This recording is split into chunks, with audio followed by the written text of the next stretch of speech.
Ambassador Elena Vasquez stood in the center of the chamber and felt the weight of 1,000 alien eyes upon her. The Galactic Council Hall stretched upward like a cathedral built for gods, its curved walls lined with viewing platforms that held representatives from 647 different species. Some breathed oxygen like she did. Others existed in sealed environmental pods filled with methane or liquid suspension. A few were pure energy beings that flickered like distant stars in their containment fields. She had been standing there for 3 hours while the council debated humanity's fate. Her legs ached, but she refused to show weakness, not now, not when Earth and all its colonies waited for her report. The Supreme Arbiter raised its 7-fingered hand. The creature looked like a cross between a mantis and a tree, with bark-like skin and eyes that glowed with a soft blue light. When it spoke, the translation device in Elena's ear converted the clicking and whistling into words.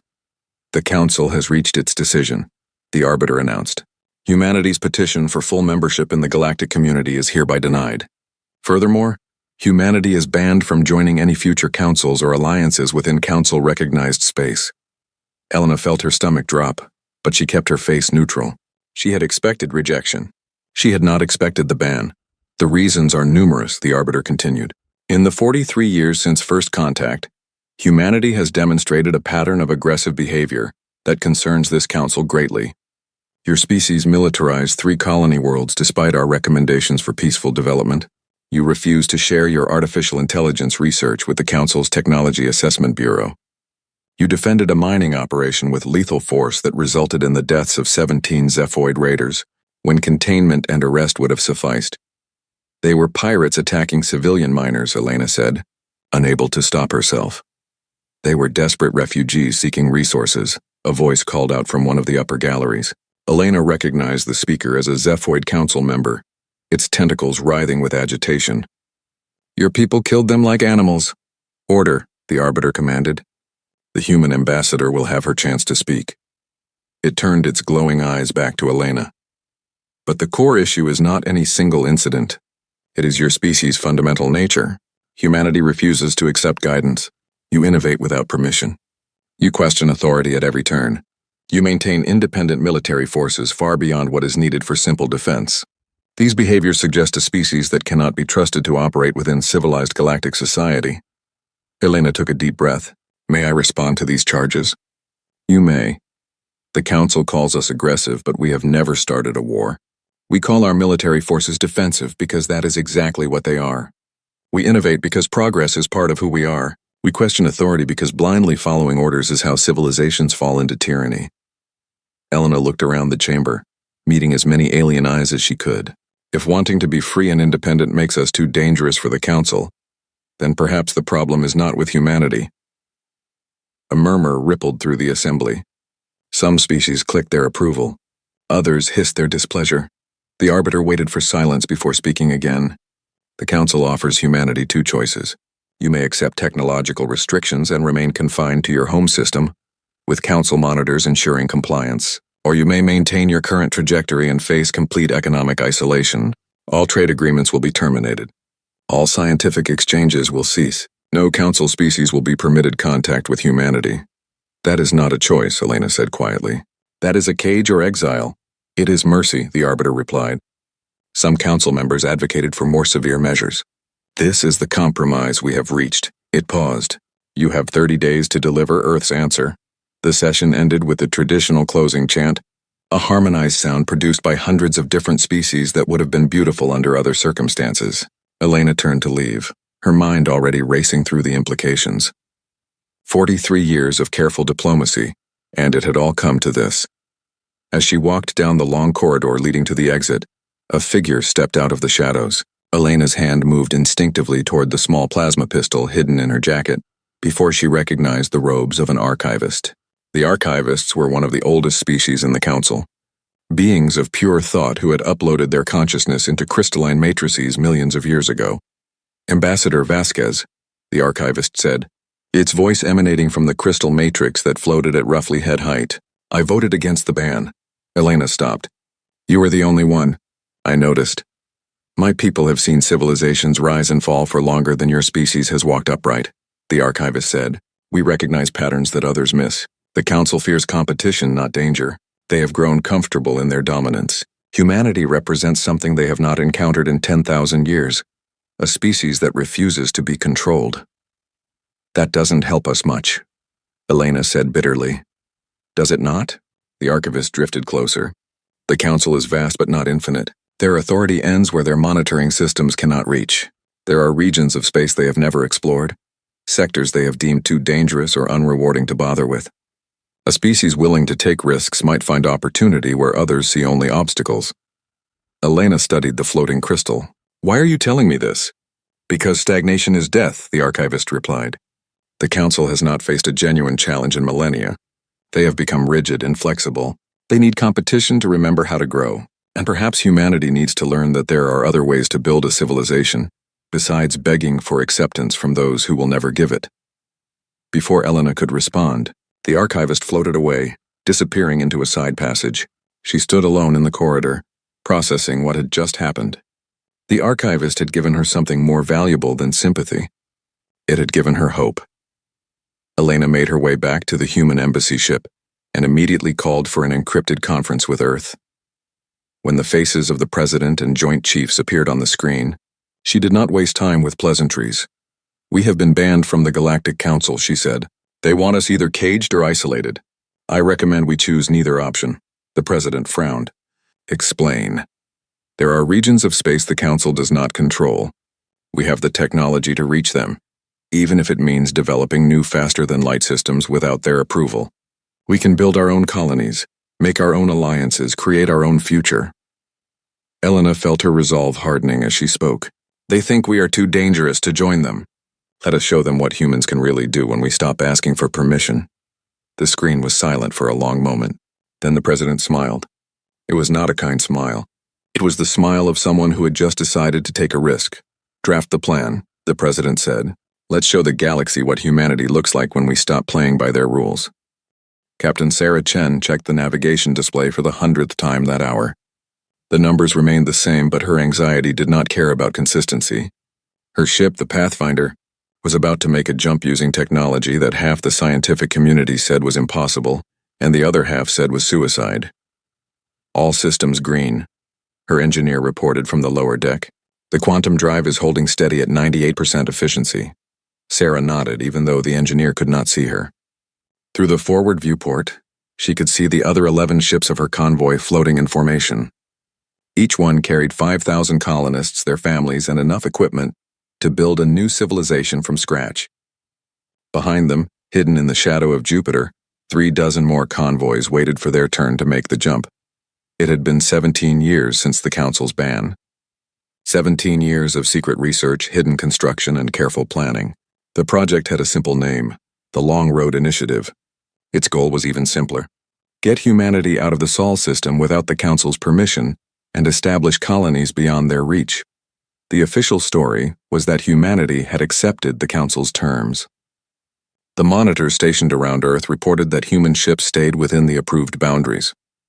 What the monitors did not know was that those ships were decoys, running in circles while the real exodus happened in the outer system where Council sensors could not reach. 15 minutes to jump, Sarah announced over the fleet channel. Final equipment check. If anything is not perfect, speak now. The responses came back one by one, all green. All ready, all terrified but unwilling to show it. Sarah thought about her daughter, 8 years old and sleeping in the cryo bay 3 decks below. She thought about her parents back on Earth, who she would probably never see again. She thought about the fact that she was about to take 55,000 people into completely uncharted space based on mathematical theories that had never been tested at this scale. Then, she thought about the alternative. Living in a cage, forever limited, forever watched, forever subservient to a council that saw humanity as a problem to be contained, rather than a civilization to be respected. All ships, this is Pathfinder Actual, she said. The council told us we were too dangerous to join them. They told us we should be grateful for their mercy in letting us exist. They told us to stay in our corner of space and be quiet. She paused. I say we show them what humans do when someone tries to build walls around us. We go over, under, around, or through. Today we choose through. Jump in 10 minutes. The responses that came back were not military acknowledgments. They were cheers, whoops, and one very creative string of profanity from the captain of the Colonial Hope. Sarah allowed herself a small smile. The quantum drive was humanity's most closely guarded secret. Traditional faster-than-light travel used jump gates, massive structures that the Council had built throughout known space. Every jump gate was monitored, controlled, and taxed. The Council claimed this was necessary for safety and security. Human scientists suspected it was mostly about maintaining control. But human researchers had discovered something in the old physics archives, a theoretical framework that suggested space could be manipulated directly without the need for gates. The math was brutal. The energy requirements were enormous. 3 prototype ships had been destroyed during testing, but eventually it worked. And more importantly, it worked without the Council knowing anything about it. 2 minutes, the navigator called out. Sarah could feel her heart pounding. She had commanded warships during the Titan uprising. She had flown rescue missions through asteroid fields. She had even survived a hull breach in deep space. None of that compared to the tension of this moment. All ships report ready, her first officer said quietly. Coordinates locked. Safety's disabled. We are committed. The target was a system the Council had surveyed and dismissed as worthless. It had a star, 3 rocky planets, and according to the limited data available, nothing worth the effort of colonization. The atmosphere on the second planet was toxic. The first planet was too hot. The third was an ice ball. Perfect, in other words, because the Council would never look there. 30 seconds, Sarah said. Charging quantum coils. The ship hummed as massive amounts of power flowed into the drive system. Through the viewport, she could see the other ships beginning to glow with blue-white energy. As their drives activated, space itself seemed to ripple around them. 10 seconds, 9, 8. Sarah gripped the arms of her command chair. Her daughter was asleep below. Her future was ahead. Her past was falling away behind her. 3, 2, 1. Jump. Reality folded. Sarah had read the reports from the test pilots, but nothing prepared her for the actual experience. Space turned inside out. Colors that had no names flashed across her vision. Her stomach tried to occupy the same location as her lungs. Time stretched and compressed simultaneously. Then it stopped. Status report, Sarah shouted, shaking off the disorientation. All systems functional, the engineer called back. Drive is powering down normally. Hull integrity at 100%. We made it, Captain. Sarah looked at the navigation display. The numbers were different now, showing coordinates that put them nearly 400 light-years from Earth. Around them, the other 11 ships were appearing one by one, each one emerging from its own quantum tunnel. Roll call, Sarah ordered. I want confirmation from every ship they all reported in. 12 ships, 55,000 colonists all accounted for.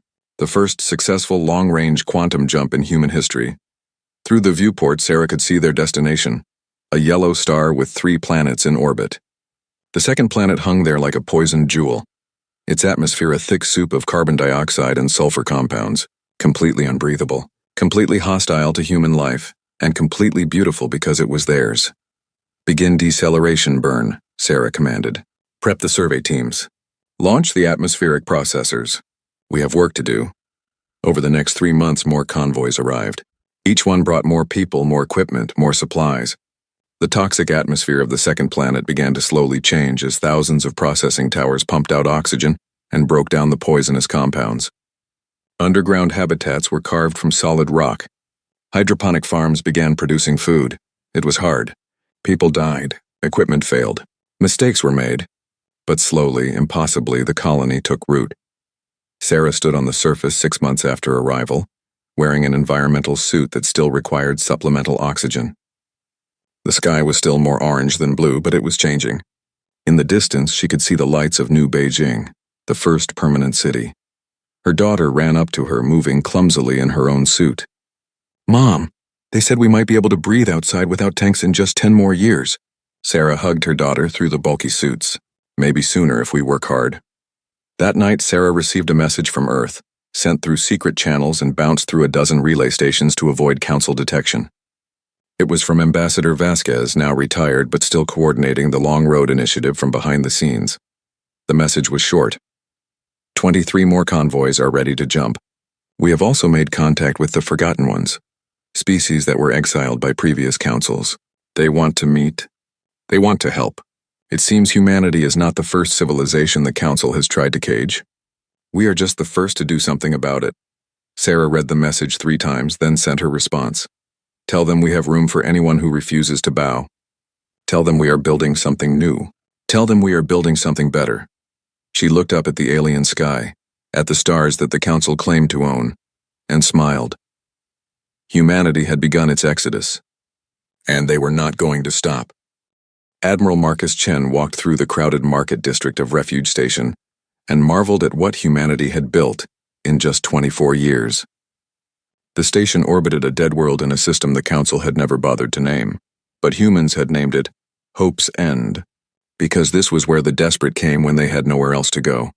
The market buzzed with activity. Human vendors sold fresh vegetables grown in the hydroponics gardens. A Karathi mechanic with 6 arms repaired a gravity regulator while arguing about payment with a human customer. 3 young Ventari children, their scales gleaming blue and green, chased each other between the stalls while their parents shopped. A forgotten one, its ancient mechanical body still functioning after thousands of years, examined a display of human-made electronics with something that might have been curiosity. This was the Dominion. Not a government exactly, not an empire, more like a promise. If you were willing to work, willing to contribute, and willing to live in peace with others who had also been cast out or rejected, then you had a place here. Marcus reached the central plaza where a massive holographic display showed the current extent of Dominion space. 47 colony worlds, 12 major stations, and 6 species that had chosen to join humanity rather than remain under Council authority. It was not much compared to the Council's 647 members, but it was growing faster than anyone had predicted. His assistant, a young human woman named Rachel Park, met him at the plaza entrance. "Admiral, the Cathera delegation has arrived. They are waiting in conference room 7. Marcus nodded. The Cathera situation was delicate. They were a powerful insectoid species that had been Council members for over 3,000 years. Their homeworld was wealthy, their military was strong, and their loyalty to the Council had never been questioned. Until 6 months ago, when a plague had swept through their colony worlds and the Council had decided that diverting medical resources would be inefficient allocation of limited assets. In other words, the Council had let them die. Humanity had sent medical teams anyway.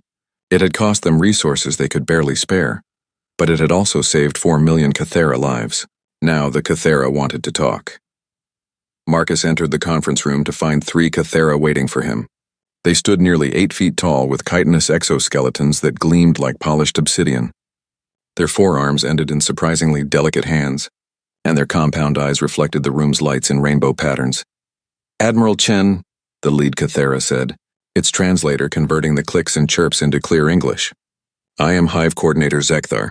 We come to discuss a matter of great importance to my people."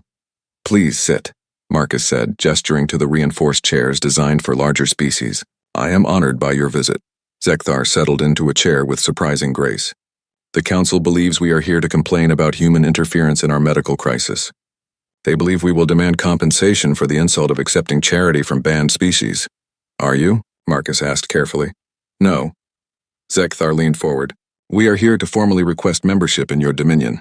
All 7 of our colony worlds wish to secede from the Council and join humanity's alliance." Marcus had been in combat. He had survived assassination attempts. He had negotiated with pirates and terrorists. But nothing had prepared him for this moment. A founding Council species wanting to defect was unprecedented. "That is not a decision to make lightly," Marcus said slowly. "The Council will not accept this peacefully. There may be military action, economic sanctions at minimum. They have already shown us what their protection is worth," Zekthar replied. "When we needed help, they calculated costs and decided we were not worth saving. Your people calculated differently. They asked what was right, not what was profitable. That is the difference between the Council and the Dominion." Over the next week, Marcus coordinated with the Cathera leadership to plan their secession. It would have to be done carefully all at once to prevent the Council from taking military action against individual colonies. Ships were positioned, resources were stockpiled, and on the appointed day, all 7 Cathera worlds simultaneously broadcast their intention to leave the Council and join the Dominion. The Council's response was immediate and predictable. They froze all Cathera assets in Council space. They banned all trade with Cathera worlds. They sent a battle fleet to restore order and protect loyal Council citizens. But they had not counted on one thing. The Dominion had been preparing for this moment since its founding. The Cathera worlds had been secretly equipped with defense systems based on human military technology. When the Council fleet arrived, they found orbital weapons platforms, shield generators, and a defense grid that made invasion extremely costly. The Council commander sent a message demanding immediate surrender. Marcus sent a reply that was broadcast across Council space. The Dominion does not conquer. We do not enslave. We do not abandon our friends. Any attempt to force the Cathera back under Council control will be met with the full military power of the Dominion. This is not a threat, it is a promise. The Council fleet withdrew without firing a shot. The cost of attacking fortified positions defended by species with nothing to lose was too high. And more importantly, the entire confrontation had been broadcast across thousands of Council worlds. Citizens had watched their government try to forcefully reclaim species that wanted to leave. They had watched humans stand up for their allies. They had watched the Council blink first. 3 more species submitted applications to join the Dominion within a month. Marcus stood in his office aboard Refuge Station late one night, staring at the updated map of Dominion space. They now had 78 worlds, 9 major species, and enough military strength that the Council could no longer dismiss them as a minor annoyance. Rachel entered without knocking, which meant it was important. "Sir, we have a situation." A Council Black Ops team was caught attempting to sabotage the shipyard at New Perth. They were planting explosives in the main reactor. Marcus felt his jaw tighten. Casualties? None. Our security spotted them before they could activate the charges. All 6 operatives are in custody. Good. Have them transferred here. We will hold a public trial. Rachel looked surprised. A trial? Sir, they are enemy combatants caught in the act of sabotage. We could just execute them. We could, Marcus agreed. And that is exactly what the Council would do. But we are not the Council. We are supposed to be better. If we want the galaxy to see us as something different, we need to act differently. The trial was broadcast across known space. The Council operatives were given lawyers. They were allowed to present their case. The evidence against them was overwhelming, but they were treated with dignity and fairness. They were convicted, but instead of execution, they were sentenced to labor, helping to rebuild the very shipyard they had tried to destroy. The broadcast had an effect Marcus had not anticipated. On Council worlds, citizens began asking questions. Why had the Council sent saboteurs? Why not engage in diplomatic discussion? Why did the banned humans treat prisoners better than the Council treated its own citizens? More importantly, species began to look at the Dominion and see an alternative. Not perfect, not utopian, but honest, fair, open. Marcus received a message from Ambassador Vasquez, now 93 years old and still advising the Dominion from Earth. Her message was brief. You are doing well, but prepare yourself. The Council will not tolerate this much longer. They will move against us soon. Not with saboteurs, with armies. Marcus looked at the star map again, at the small cluster of systems that made up the Dominion, surrounded by the vast expanse of Council space. They were outnumbered 100 to 1, outgunned, out-resourced, but they had something the Council did not. They had nothing to lose and everything to prove. Let them come, Marcus said quietly to the empty office. We will be ready. In the market district below, human children played with Cathera younglings, teaching each other games in a mixture of languages that neither species had spoken a generation ago. Venturi merchants traded with Forgotten Ones using a currency based on trust rather than Council credits. And somewhere in the maintenance tunnels, a group of mixed-species engineers worked on yet another innovation that would make the Dominion stronger, faster, better. The galaxy was changing. The Council just had not realized it yet. Commander David Okonkwo stood on the bridge of the DSS Defiance and watched the Council fleet assemble on the far side of the Threshold system. His tactical display showed 147 warships, each one larger and more powerful than anything the Dominion could field individually. It was the largest military force the Council had gathered in over 200 years. The Threshold system sat exactly between Council and Dominion space, claimed by both and controlled by neither. It had 3 jump points that connected to major trade routes, making it strategically vital. For 5 years, both sides had maintained observation posts, but nothing more. Now the Council had decided that the system belonged to them, and they had brought an army to prove it.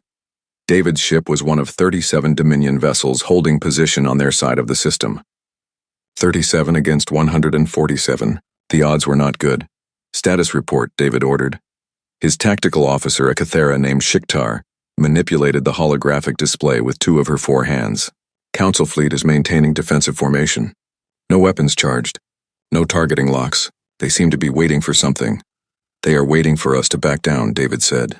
He was only 34 years old, too young for this kind of responsibility by any reasonable standard. But the Dominion had been built by people who refused to accept what was reasonable. Any communication from the Council flagship? Yes, sir.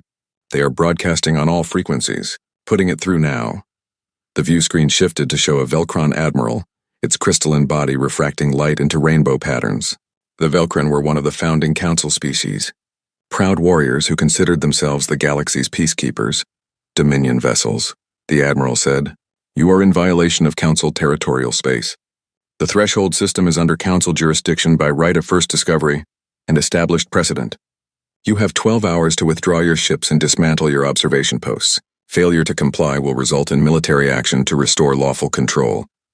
David signaled his communications officer to open a channel. Council flagship, this is Commander Okonkwo of the Dominion ship Defiance. The threshold system was surveyed by Council scouts 300 years ago and dismissed as strategically worthless. Your own records show no territorial claim was filed. We established presence here first. By your own laws, that gives us right of occupation. There was a pause. Then the Velcron admiral spoke again, and David thought he detected a hint of surprise in the translated voice. You cite Council law?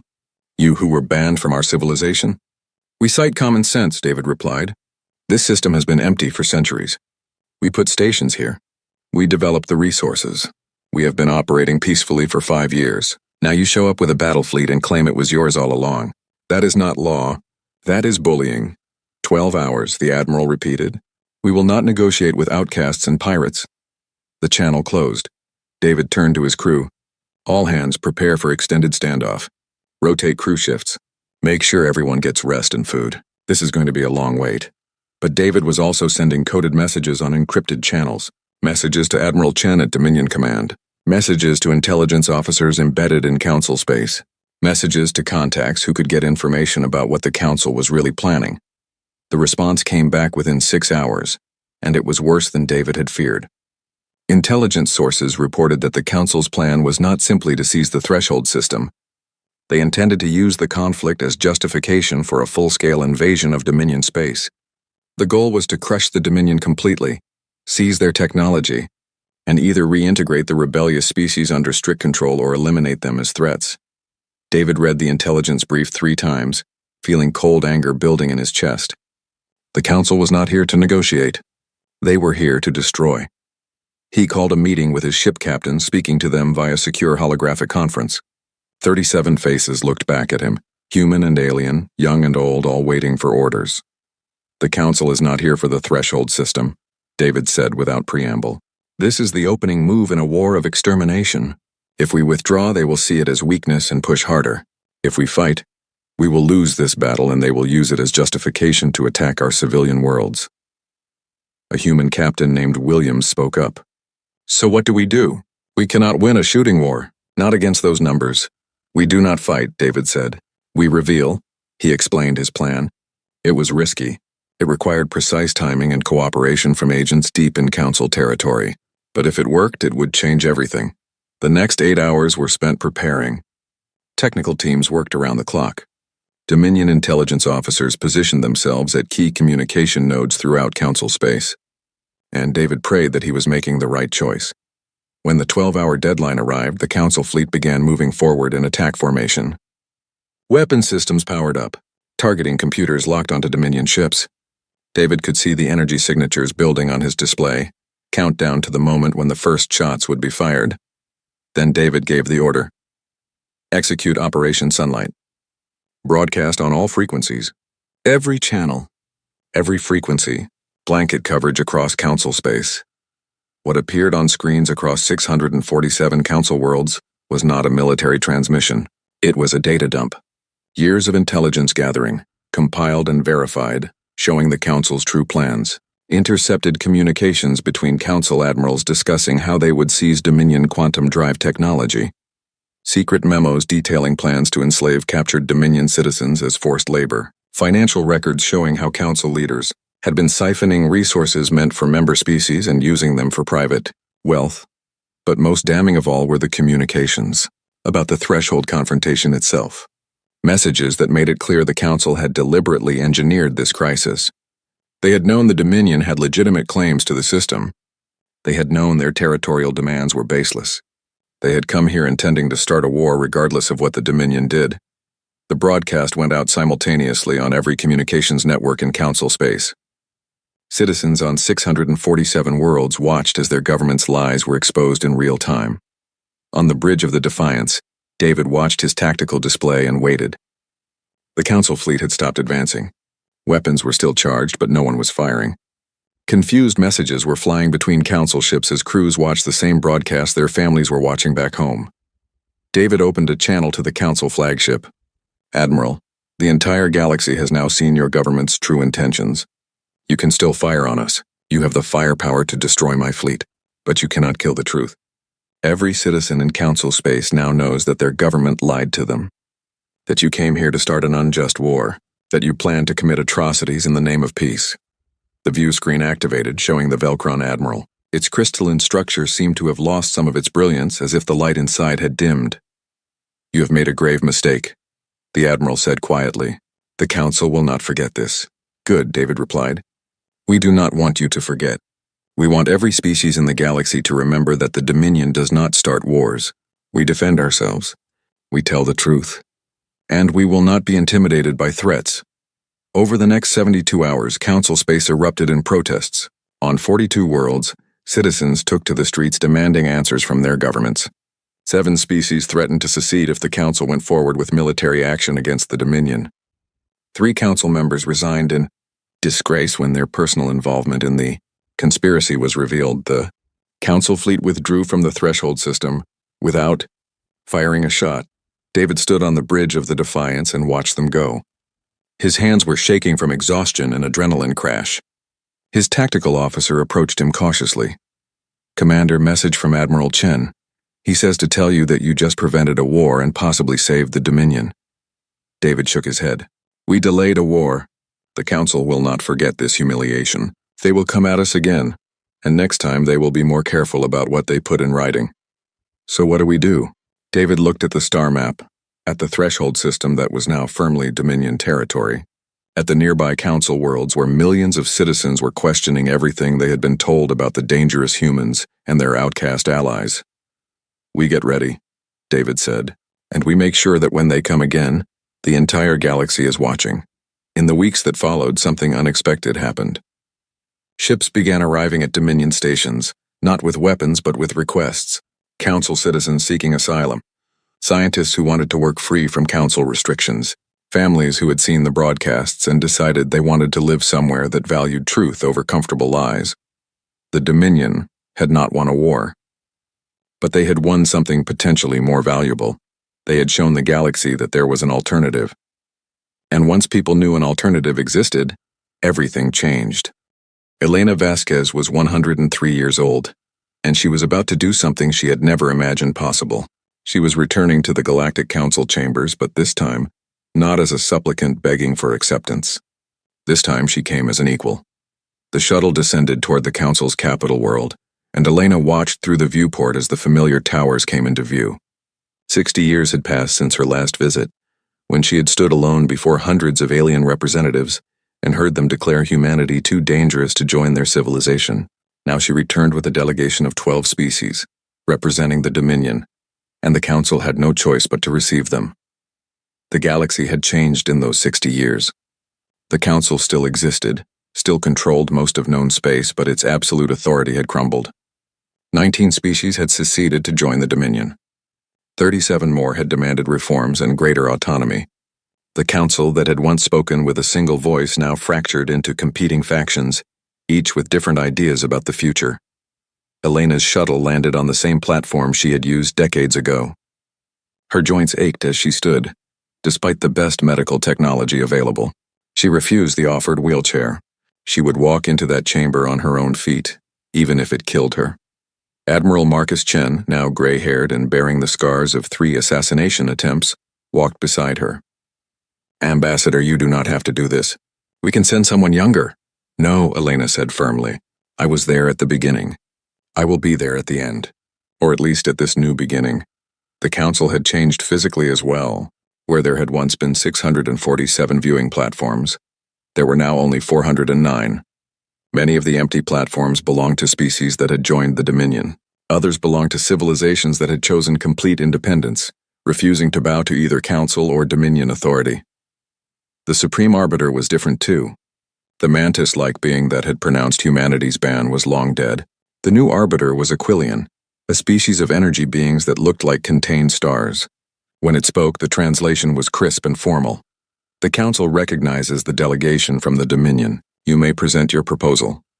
Elena stepped forward, her voice still strong despite her age. The Dominion comes here today not to seek permission or approval. We come to propose a new framework for galactic civilization. For too long, the council has operated on the principle that order requires conformity, that peace requires control, that safety requires submission. We have proven there is another way. She activated a holographic display that showed both council and Dominion space. For 60 years, our civilizations have existed in tension. Border skirmishes, economic competition, espionage and sabotage. This cannot continue indefinitely. Eventually, we will go to war, and that war will devastate both sides. We propose an alternative: mutual recognition and cooperation. A murmur ran through the assembly. A Velcrin representative stood. You speak of recognition? After stealing our member species? After undermining our authority at every turn? We stole nothing, Marcus said, stepping forward to stand beside Elena. Species chose to leave the council because you failed them. You let the Cathera die of plague, because helping them was inconvenient. You restricted technology to maintain control. You crushed dissent and called it peacekeeping. The Dominion did not create the conditions that drove species away from you. You did that yourselves. The Dominion offers a simple truth, Elena continued. The galaxy is vast enough for multiple civilizations. We do not need to destroy each other. We do not even need to like each other. But we do need to recognize reality. The Council cannot force the Dominion back under its control. The Dominion cannot and will not challenge Council authority over species that choose to remain with you. What we can do is establish clear boundaries, open trade, and mutual defense agreements against external threats. The debate lasted for 3 days. Council hardliners argued for continued isolation and eventual military action. Moderates suggested limited engagement. The Dominion delegation listened to all of it and remained patient. On the 3rd day, something unexpected happened. The archivist who had spoken to Elena 60 years ago requested permission to address the assembly. The ancient being's crystalline matrix floated to the center of the chamber. This council has existed for 47,000 years, the archivist said. In that time, we have seen civilizations rise and fall. We have seen periods of growth and periods of stagnation. For the last 10,000 years, we have been stagnant, comfortable, unchallenged. The arrival of humanity and the creation of the Dominion was not a disaster. It was a necessary disruption. The archivist turned to face the assembly. Competition makes us stronger. Alternative ideas force us to examine our assumptions. The choice before this council is simple. Do we adapt and grow? Or do we cling to old ways and slowly die? I have seen civilizations make this choice before. Those who chose growth survived. Those who chose stagnation did not. The vote took another full day. When it was finally called, the result was closer than Elena had expected. 247 in favor of recognition, 142 opposed, 20 abstaining. The Treaty of Two Powers was signed 1 week later. It established formal recognition between the Council and the Dominion. It opened borders for trade and travel. It created joint defense protocols for dealing with external threats. Most importantly, it established that species had the right to choose their own governance, whether that meant Council membership, Dominion membership, or complete independence. Elena stood in her hotel room the night after the signing, looking out at the Council Capitol's glittering lights. Marcus had returned to Dominion space, but Elena had stayed behind to handle the final diplomatic details. A message came through on her personal communicator. It was from Sarah Chen, the captain who had led the first convoy through the quantum drive 60 years ago.